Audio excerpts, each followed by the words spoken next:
Our bodies will adapt and make do. But over time, you're going to start to see things fall apart. And if you go after only nutrition or only restricting food, you're just not going to get the results that you want. I've seen it done so many times. So many people come to me and they just feel like they're beating their head against the wall, trying the same thing over and over and over again. Hey everyone, welcome to the Nourished and Thriving Show. I'm your host, Katie Lovett. I'm a registered dietitian on a mission to help you increase your impact and legacy on the world while healing your gut and reducing your IBS symptoms. I'm so grateful to have you here. Each week, I'll inspire you to live vibrantly and provide valuable resources and information that empowers you to take bold action towards your health goals. Before we dive in, make sure you follow or subscribe to my show wherever you're listening so you never miss an episode. Ready? Let's go! Hey guys, so today we're talking about food, and y'all have heard me say a lot that, I don't believe elimination diets truly solve your digestive issues. Same with food sensitivity tests. It sounds really simple, right? Like you take the test, you cut out the foods that are causing issues, and you're done. You're better. Bing, bang, boom, done. It's just not that simple. But food gets, the brunt of our frustration whenever we're dealing with chronic digestive issues. And it makes sense. You're eating food and then your stomach hurts. So it makes sense that food would be the problem. Sometimes it is part of the problem. Most of the time, if not all the time, it's not the only problem. And I would even say it's not the biggest problem, other than the quality of our diet, right? As Americans, we're eating so many processed foods. We're not eating, I think it's like 75% of the food that Americans eat are of no benefit to the gut microbiome, which is all of the good, all the organisms living in your gut. So most of the food that we're eating is not helping our bodies or doing us any favors. And then, we put these really unfair expectations on our bodies. We are like, putting junk in and expecting a miracle. It's like if you're trying to bake a cake, and all you have, we're going to go the opposite here. If you're trying to bake a cake and all you have is broccoli, and you put the broccoli in a cake pan, put it in the oven, it's like expecting the oven to pop out a cake. You have to have all the ingredients, right? Our bodies, are amazing and miraculous. And the more I learn about them, the more amazed I am at the human body. That's why I do what I do, because I love learning more and more about the human body and how it works. We're so resilient, and it can do a lot with very little. But I would argue it can't do a lot with very little for a really long time. It's kind of like if your, ship has, a hole in the bottom, like you can bail that water out for a while, but after a while, it just starts to kind of not work anymore, and your ship's going to go under. Same thing with our body. We can have stress. We can have a junk diet. We can not exercise. We can go without sleep. We can have a ton of toxins from personal care products and poor quality water and paint and, fumes and all of that. We have all those things, and our bodies will adapt and make do. But over time, you're going to start to see things fall apart. You have things like chronic disease, cardiovascular disease, cancer, neural issues, fibromyalgia, autoimmune stuff. Those are your body's signs that, hey, we've been having like not what we need for a really long time, and our ability to adapt is not there anymore. And that's why you see, whenever you start to have one chronic illness, you start to develop others. Things just start to kind of fall apart all over the place. So that's like the bigger picture down the road. But we're going to rewind it back a little bit and talk about gut health again. And I've shared before, I care about your gut health. I care about how you feel right now. I care that you're comfortable in your own body, that you're not having to run to the restroom, that you're not bloated in your pants every day. But I also care about your long-term health. And that's really, I think, more pressing than your current symptoms, because the long-term issues, once you develop those are a lot harder to fix. So by, doing the work that we do together, yeah, we're going to help you feel better right now, but we're also helping you feel better in the future and reduce your risk of those chronic diseases, the severity of them, all of that. So let's rewind it back to digestive symptoms specifically, because that's why you're here, right? Is to hear about gut health. We blame food. You eat, you feel bad. Oh, it must have been whatever I ate. Well, yeah, probably, because most Americans aren't eating great. But that's probably more over time. Your body is not dealing well with a poor quality diet after years of having to deal with a poor quality diet. But it was not that your body was perfectly fine and functioning on all cylinders, and then you all of a sudden ate something and everything fell apart.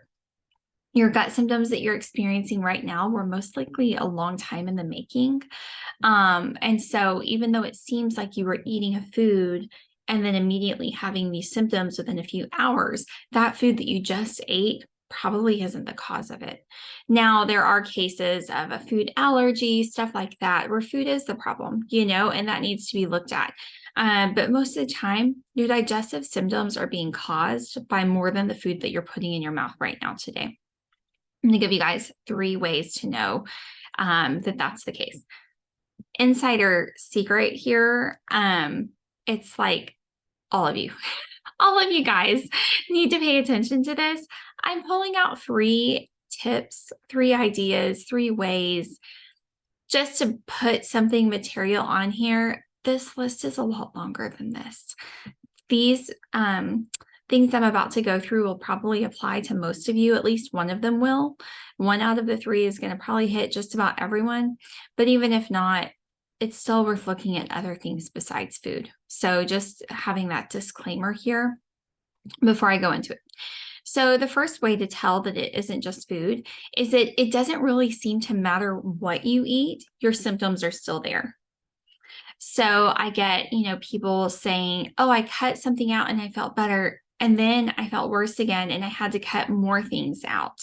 And to keep the symptoms at bay, and I'm having to continue to reduce the things I'm able to eat.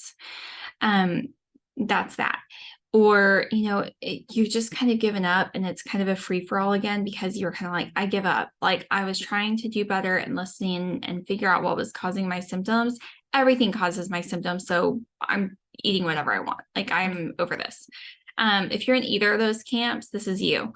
So it doesn't seem to matter what you eat, your symptoms are still there. The second way to know that it's more than the food you eat is maybe you'll see, I mentioned this a minute ago, you'll see some improvements on your digestion when you go on an elimination diet, but then they all come back as soon as you get off the elimination diet. So you're having to stay on an elimination diet long term, which is not how elimination diets are supposed to work. You're putting yourself at risk for having micronutrient deficiencies and just being malnourished.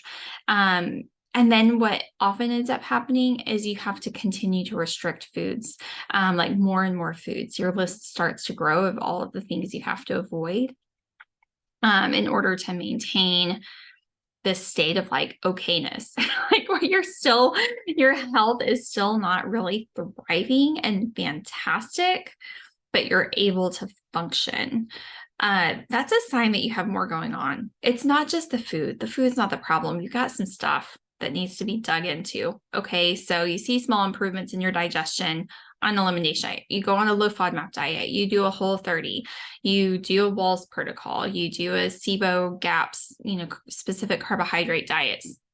There's so many different elimination diets out there. You do it, you feel better, you get off, you reintroduce just like it said, and you get worse again. Or you start to reintroduce foods and you can't tolerate anything. You get worse again. That's a sign that you need to go look at some other stuff. And then the third way to know that it's not just food is if you have a history of high stress or anxiety or being a high achiever, any of those things. Trauma is another one that need to be explored. It's going to just continue.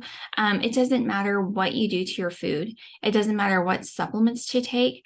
if you are not dealing with the high stress or anxiety, if that trauma has not been processed, your gut is going to feel the difference. Our guts and our brains are completely connected to each other.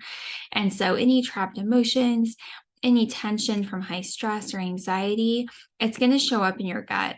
And you can't just, change that with food, because that's not the problem, right?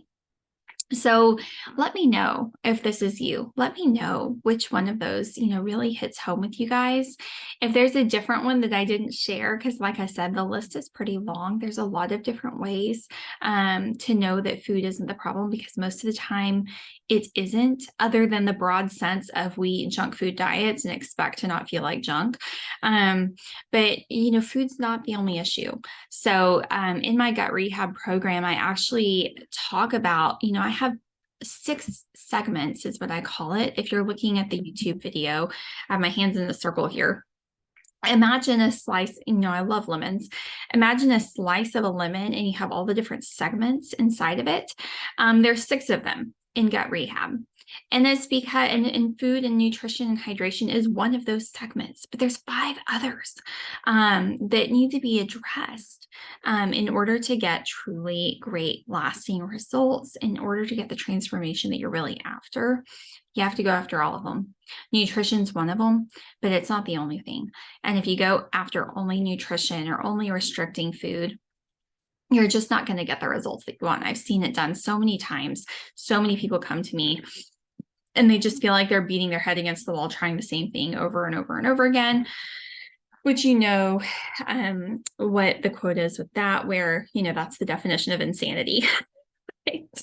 So you don't have to do that. Like let's take a broader approach. Let's take a bigger look at everything else that's going on and really approach it from all angles. You're going to get faster results. You're going to get better results, and you're going to get results that stick. So let me know if this hit with you guys. Let me know, which way of those that I shared really makes sense for you and what you're going to do about it. Take some action. Talk soon. Bye. Thank you so much for listening to the entire episode. I hope you are feeling inspired and empowered to take bold action towards your health goals. If you enjoy what you heard, don't forget to follow my show so you never miss a new episode. And it would mean the world to me if you left me a review so others knew what to expect from my show. Last, get in touch. Let me know what bold action you're taking. Let me know how you're inspired. Follow me on Instagram at the_healthygut_dietitian. I've put a link in my show notes for you so you can simply click and follow. Come say hi. I respond to all my messages and I can't wait to get in touch.